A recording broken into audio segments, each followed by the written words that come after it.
Começou o conclave mais global da história da Igreja Católica. 133 cardeais estão reunidos na Capela Sistina, no Vaticano, para escolher o novo Papa. Nomes como Luiz Tagle, das Filipinas, e Peter Turkson, de Gana, que poderá ser o primeiro Papa negro e africano da história, estão entre os favoritos para substituir Francisco. Mas Pietro Parolin, o cardeal que preside o conclave, é apontado como o número 1 na lista dos candidatos. Lista que tem brasileiro também. Dom Sérgio da Rocha, um cardeal de perfil discreto. Independentemente do nome do novo escolhido, o desafio do novo Papa será grande. Manter a relevância da Igreja, equilibrar as tensões entre conservadores e reformistas e responder a uma sociedade que muda em ritmo acelerado. Tudo isso num mundo que enfrenta o drama dos refugiados em busca de uma vida melhor. A guerra entre russos e ucranianos e o genocídio que acontece em Gaza no conflito sem fim entre Israel e Palestina. Quinta-feira, 8 de maio de 2025.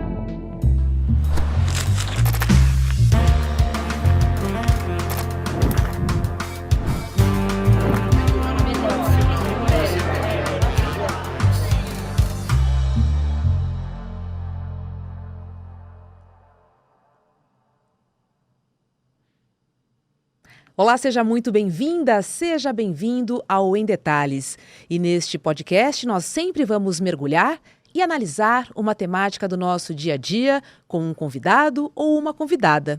Hoje eu recebo o teólogo e professor Faustino Teixeira. Olá, professor, seja bem-vindo ao Em Detalhes. Eu agradeço o convite. Depois de ter vindo aí participar do programa de entrevista do Chico Pinheiro, é a segunda vez que eu participo aqui do ICL. Então seja bem-vindo novamente ao ICL. Professor, o atual conclave tem caráter inédito de diversidade geográfica. Como é que essa pluralidade ela pode impactar na escolha do novo Papa, hein? Essa talvez é a grande novidade desse conclave, porque o Papa Francisco sempre foi muito preocupado com o pluralismo, né? Então ele quis fazer com que, de forma diversa do que aconteceram em outros conclaves, onde, por exemplo, a presença dos italianos era muito forte e a dos europeus, ele quis fazer uma universalização. Então, são participantes de 65 países que estão aqui no conclave, que, por um lado, mostra o valor da diversidade. O Papa Francisco ele chegou a dizer numa de suas encíclicas que a diversidade é bela. Ele gosta da diversidade. Então ele quis fazer com que a diversidade estivesse espelhada na participação de cardeais. Então ele escolheu cardeais de várias partes do mundo. Então não há mais a possibilidade de falar que um Papa que veio do fim do mundo, que agora são muitos cardeais que vêm do fim do mundo. Ele ampliou a esfera de participação e, por outro lado, isso pode até dificultar um pouco, porque os cardeais não se conhecem, né? Há também o impedimento, o empecilho da língua, né? Mas continuo achando que não será um conclave muito longo. Pois é, e mais da metade dos 133 cardeais, eles são de fora da Europa. Além dessa questão da descentralização, isso aponta para um novo capítulo da história da Igreja? Se for seguir o horizonte apontado por Francisco, ele quer descentralizar. Daí, como ele tem também uma visão muito forte da sinodalidade da Igreja, da participação muito, muito ampla, ele quer também que a representatividade seja mais universalizada e menos europeia, né? Então só que o conclave ocorre num momento muito difícil da Igreja. Ontem mesmo eu ouvi um comentário de um dos maiores vaticanistas da Itália, que é o Marco Politi, que acabou de lançar um livro na Alemanha e na França chamado A Igreja Rasgada. E ele disse ontem para uma TV colombiana Um pool de TVs, Colômbia, Venezuela e Cuba, ele falou que os últimos 10 anos da Igreja Católica foi de verdadeira guerra civil. Então, não há um ambiente tão benigno no conclave, porque o Papa Francisco viveu o seu pontificado num clima de muita crítica à sua atuação. Para um cardeal virar o Papa da Igreja, ele precisa de 2/3 dos votos, ou seja, 89 votos. E pode acontecer até 4 votações por dia, né, professor? O Papa Francisco, por exemplo, foi escolhido depois de 5 votações, ou seja, em 2 dias. Falando do Papa Francisco, qual seria o maior legado que o senhor acredita que não será interrompido, hein? Bom, se tudo correr bem, porque a minha visão é um pouco mais pessimista, eu tenho preocupação, né? Ainda mais depois de ouvir ontem o Marco Politi, a gente fica preocupado porque os segmentos ultraconservadores, eles não deram o nome ainda, né? Eles estão mais calados, mas estão atuando nos bastidores, certamente estão atuando. Então, se o Papa Francisco, o legado do Francisco for recuperado, né? Se buscar dar continuidade ao legado, nós teremos um Papa pastoral e não um Papa curial. Então, não vai ser um Papa da Cúria Romana, um Papa mais voltado para as questões internas da Igreja, mas um Papa que se abre ao mundo, né? Repetindo aquela imagem do Papa Francisco, uma igreja em saída, disposta a acolher os refugiados, a acolher os imigrantes, disposta a ouvir as dores do nosso tempo, toda a questão das guerras, que são tremendas. Você ter uma ideia, o Papa Francisco ligava todos os dias para Gaza, e um dos cardeais que está concorrendo é um cardeal, é o patriarca de Jerusalém, o Pizzaballa, que tem um papel fundamental nessa temática tensa de Palestina e Israel. Então, se for ouvido os clamores do Francisco, nós teremos um Papa de ação pastoral. Só que existem problemas internos da Igreja que são muito complicados, como a questão do diálogo da Igreja com os LGBTQI+, a questão da ordenação das mulheres, a questão da pedofilia dentro da Igreja, a questão das finanças do Vaticano. Então, existem questões internas muito difíceis, inclusive que são questões internas que levaram o Papa anterior, Bento XVI, à sua própria renúncia. Esse novo Papa, ele deve ter uma escuta muito atenciosa, principalmente quando a gente fala entre conservadores e progressistas. Talvez um moderado fosse um bom caminho? Eu acho que quem vai levar vai ser um moderado. É até possível que você tenha uma brecha aí de, por exemplo, o cardeal de Bolonha, que é o Zuppi, que é extremamente aberto, conseguir o caneco. Né? Mas a tendência é de um moderado pastoral, não um moderado curial. Por exemplo, Parolin, que todo mundo fala que tem muita chance, eu acho que ele não tem chance, porque ele não tem experiência pastoral, Parolin, da Itália, e também nos últimos tempos ele andou conflitando com o Papa Francisco também. Queria trazer o nome de 2 cardeais, do Luiz Tagle e do Peter Turkson, né, que são nomes aí fortes de fora da Europa, né? O senhor acha que eles têm chances? Eu acho que não. Nenhum dos dois. O das Filipinas, por várias questões, inclusive da língua, né?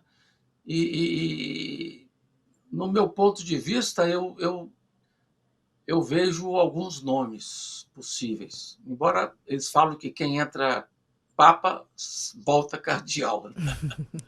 Não consegue, mas eu vejo a possibilidade do Pizzaballa de Jerusalém, eu vejo a possibilidade do cardeal de Bolonha, né?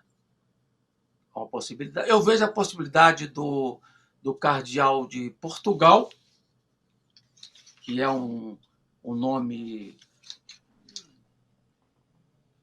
como é que ele chama? É o Tolentino de Mendonça. Vejo também a possibilidade do cardeal de Marsella, que também é outro nome interessante. Jean-Marc Avellini. E o Brasil tem um representante também bem mais discreto nessa disputa, que é o Dom Sérgio da Rocha. De qualquer maneira, qual seria o peso simbólico e político de um Papa brasileiro, se por acaso tivéssemos, contrariando aí todas as estatísticas, digamos assim? Eu acho difícil que escolha um Papa brasileiro depois de ter escolhido um Papa argentino. Argentino. É difícil ter dois papas vindo da América Latina nesse momento histórico, né?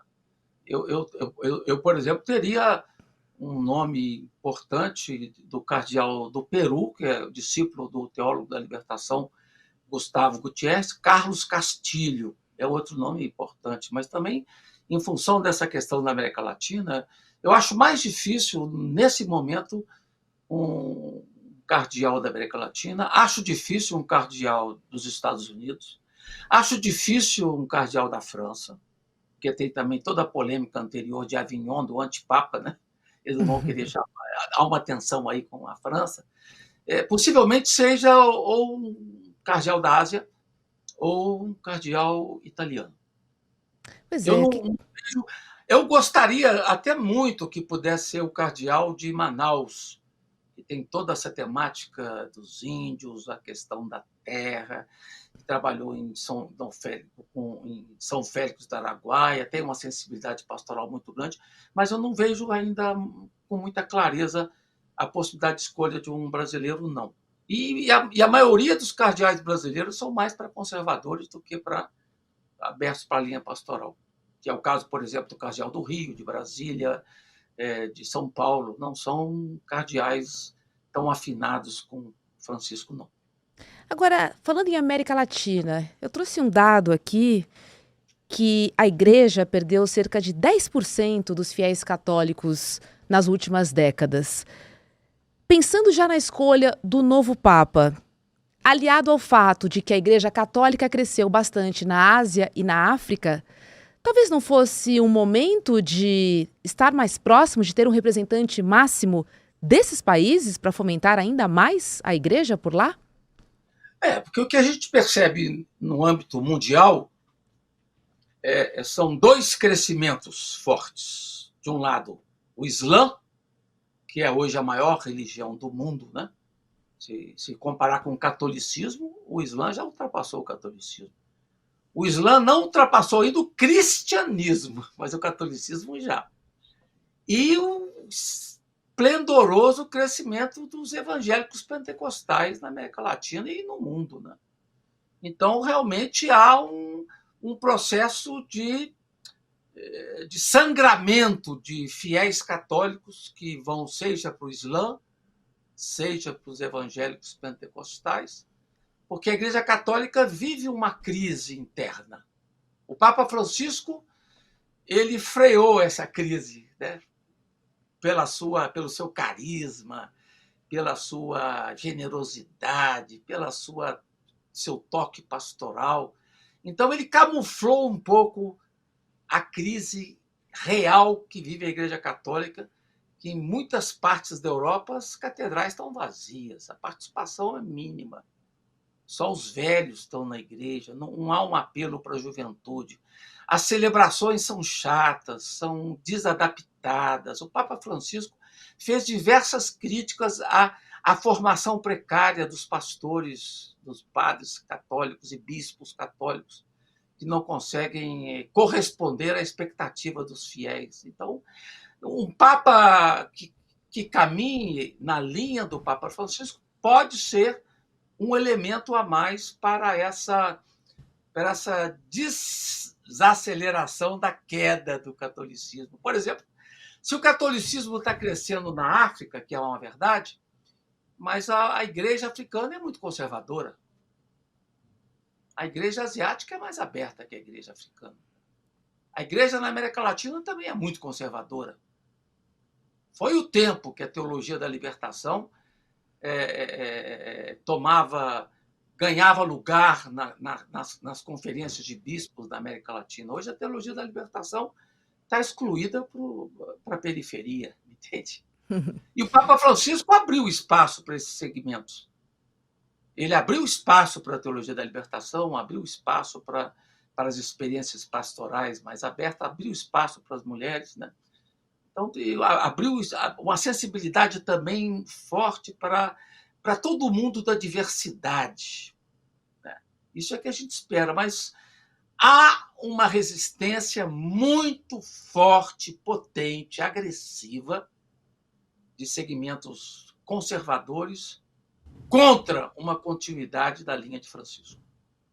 Professor, o senhor acredita que esse novo Papa tem uma função mais importante em relação à própria Igreja, ou seja, as questões internas que a Igreja precisa enfrentar, ou as questões em que o mundo de hoje está enfrentando?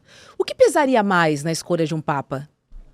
Por exemplo, o que mais marcou? Se você perguntar para qualquer pessoa, qual que é o grande traço do Papa Francisco? Foi a grande preocupação com a terra. A grande encíclica do Papa Francisco foi a encíclica Laudato Si, a encíclica que lidou com a questão da terra, né? O Papa Francisco começa dizendo lá na encíclica: nós somos terra, e o que marca nossa perspectiva é interrelacionarmos, dialogarmos, não só com cristãos, tem que ampliar o diálogo para as outras religiões, para as outras espiritualidades, para as outras visões de mundo. Ele saiu um pouco da igrejinha, né, do território da igrejinha, e se lançou para o mundo. Eu acho que a igreja tem que estar com os braços abertos para o mundo, na linha bem forte do que foi o desafio do Concílio Vaticano II, que aconteceu entre 1962 e 1965, que foi a primeira manifestação de uma abertura da igreja para o mundo moderno. Isso sem deixar de se preocupar com as questões internas. Mas eu acho que o desafio mais fundamental é da igreja poder continuar sendo uma luz sobre o mundo, né? Você vê o papel do Francisco na defesa contra as guerras, agora na defesa dos palestinos, é muito forte. O Papa que ligava cada dia para Gaza para saber. Tanto é que o único líder mundial que deixou de solidarizar-se com a morte de Francisco foi o Netanyahu, de Israel. Você vê, eu acho que a atuação do Papa tem que ser na linha de ser um grande líder espiritual do mundo inteiro, não só fechado no espaço interno da igreja. Agora, sem sombra de dúvidas que esse novo Papa vai precisar de um apoio interno muito grande. Como é que se divide hoje a Igreja em relação ao suporte do novo Papa? Nós temos mais conservadores ou progressistas? Nós temos mais moderados. Moderados. Mas temos um grupo conservador muito barulhento. Basta ver o Brasil. O Brasil é o ninho de ultraconservadores, de movimentos leigos, de jovens, de padres jovens, de bispos jovens, que são extremamente conservadores, que estão ocupando as TVs, as redes sociais, com a sua raiva, né?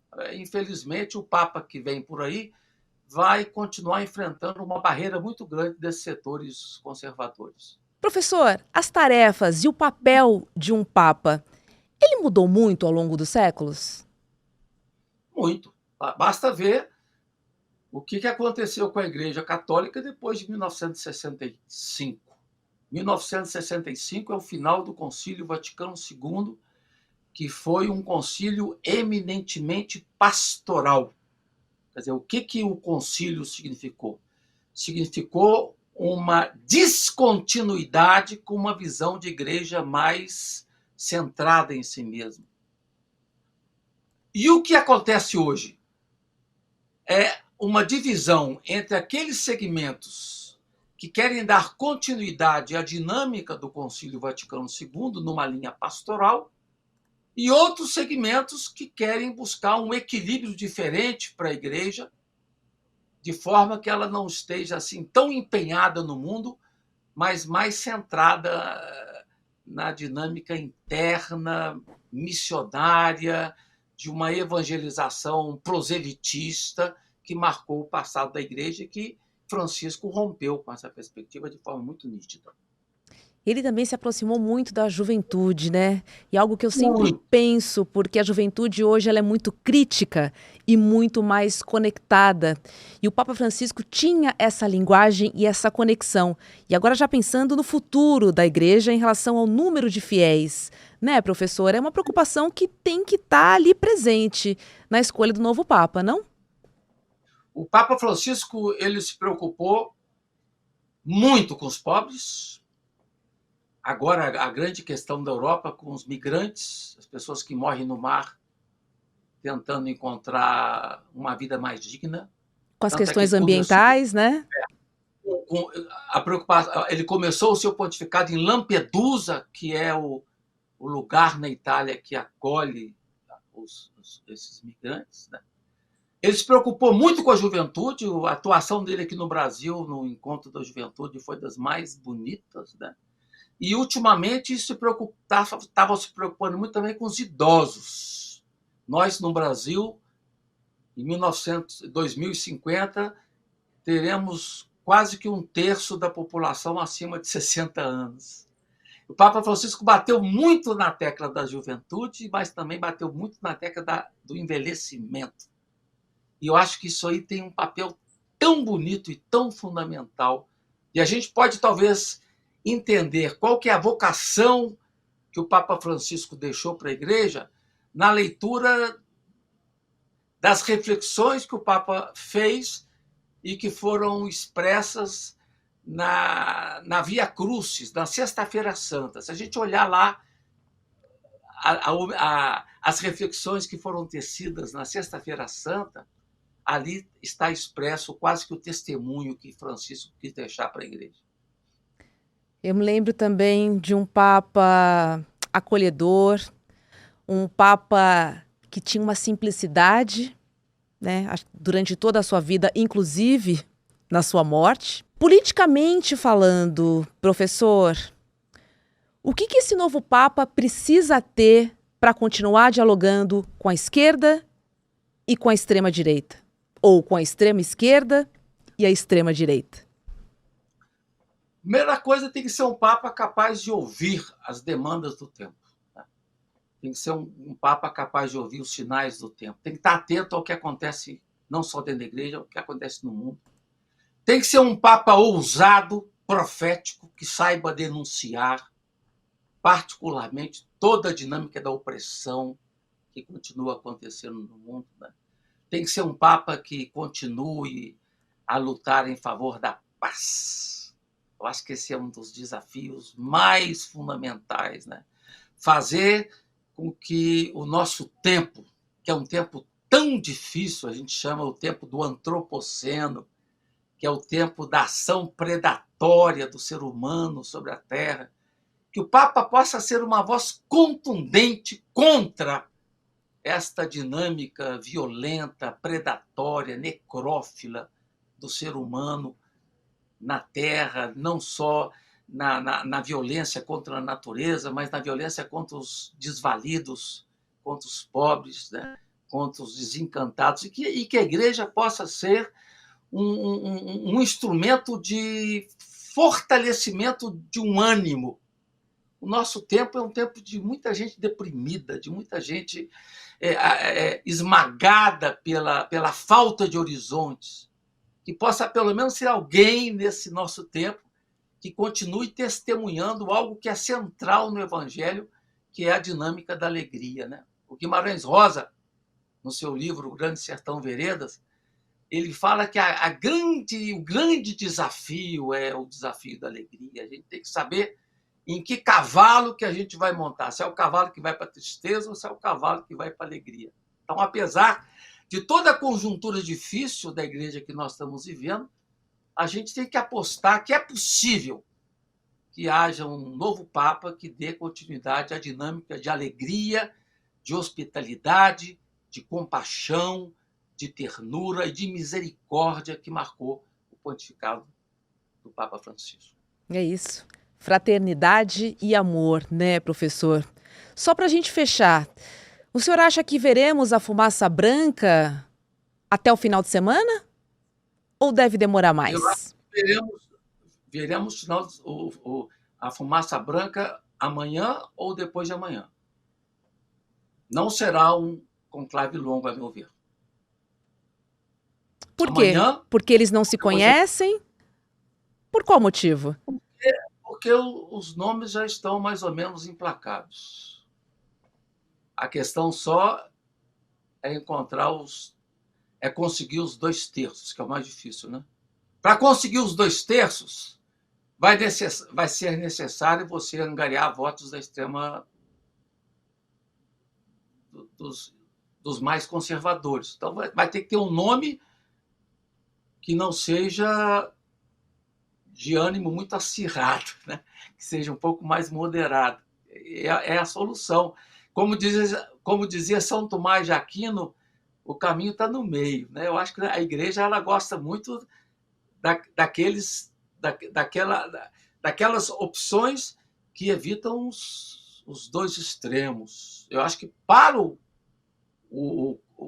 grupo de cardeais que está aí, apesar de não ser o meu desejo, eu acho que vai ser um cardeal moderado pastoral, de perfil pastoral. Alguém que tenha uma voz firme também, tenha princípios claros para defender, sobretudo os princípios evangélicos fundamentais. É isso. Tá certo. Obrigada, viu, professor Faustino Teixeira, por participar aqui conosco do Em Detalhes. Um bom dia para você. Paz e bem. Olha, muita gente pediu e agora estão abertas as matrículas da segunda turma do curso de pós-graduação 2CL em parceria com a FESP São Paulo. Já são quase 4.000 alunos e alunas que participaram da primeira turma da pós-graduação e agora você tem a sua chance de entrar nesta segunda turma dessa formação revolucionária. E para isso, nós preparamos uma super aula magna para você ficar por dentro de todos os detalhes desse curso, conhecer os professores dessa pós-graduação. E quem vai estar conosco tirando todas as dúvidas é o sociólogo Gessé Souza, autor de best-sellers como A Elite do Atraso e o último, muito comentado, um livro incrível, aliás, que é O Pobre de Direita. A aula magna se chama Por que as elites odeiam o povo brasileiro? Boa pergunta, né? Então não perca essa aula aberta, online e gratuita, que vai acontecer no dia 15 de maio, às 8 horas da noite.